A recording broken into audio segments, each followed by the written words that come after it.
इटावा की आबो हवा में आज इंसाफ की गूंज है और सत्ता के अहंकार की सड़ान। जी हाँ, यह कहानी एक ऐसे शख्स की जिसने सिस्टम के भ्रष्टाचार से लड़ते लड़ते मौत को गले लगा लिया। स्वर्गीय राजीव यादव, जी हाँ, जिन्हें जीते जी प्रशासन ने मारा और मरने के बाद रसूखदारों ने उनके चरित्र पर कीचड़ उछाला। लेकिन झूठ की उम्र छोटी होती है। आज डीएम और सिटी मजिस्ट्रेट की रिपोर्ट ने उन तमाम चेहरों को बेनकाब कर दिया जो खुद को कानून से ऊपर समझ रहे थे।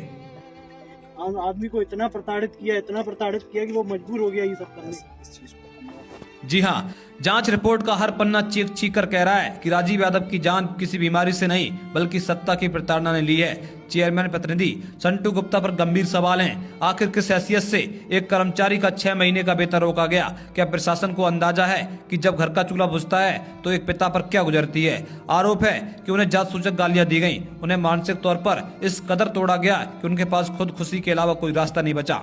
इस जुल्म के खिलाफ अब सोशलिस्ट अमित यादव ने मोर्चा खोल दिया है। अमित यादव ने सीधे शब्दों में चेतावनी दी कि वक्त का पहिया घूमते देर नहीं लगती।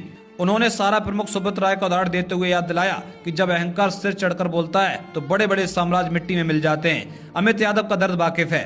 राजीव यादव का परिवार दशकों तक समाजवादी विचारधारा के लिए जिया, लेकिन अफसोस कि उन्हें प्रताड़ित करने वाले भी अपने ही निकले। सवाल अब भी बरकरार है। मानवाधिकार आयोग का नोटिस आ चुका है। जांच में दोषी साफ दिख रहे हैं। फिर कार्रवाई की फाइलें किस अलमारी में कैद हैं? उनके बेटे को अब तक अनुकंपा नियुक्ति क्यों नहीं मिली? बकाया वेतन और पेंशन पर कुंडली मारकर कौन बैठा है? क्या इटावा प्रशासन किसी और बड़े हादसे का इंतजार कर रहा है? राजीव यादव तो चले गए, लेकिन उनके पीछे खड़ा है सवाल आज भी इटावा की जनता की आंखों में चुभ रहा है। क्या सत्ता और जात का रसूख न्याय से बड़ा है? न्याय में देरी असल में न्याय का कत्ल है। अब देखना यह है कि बाबा का बुलडोजर कानून का हंटर इन दोषियों पर कब चलता है, या फिर एक गरीब की फाइल फिर से सरकारी धूल फांकती रह जाएगी। Bureau report, Etawah vision.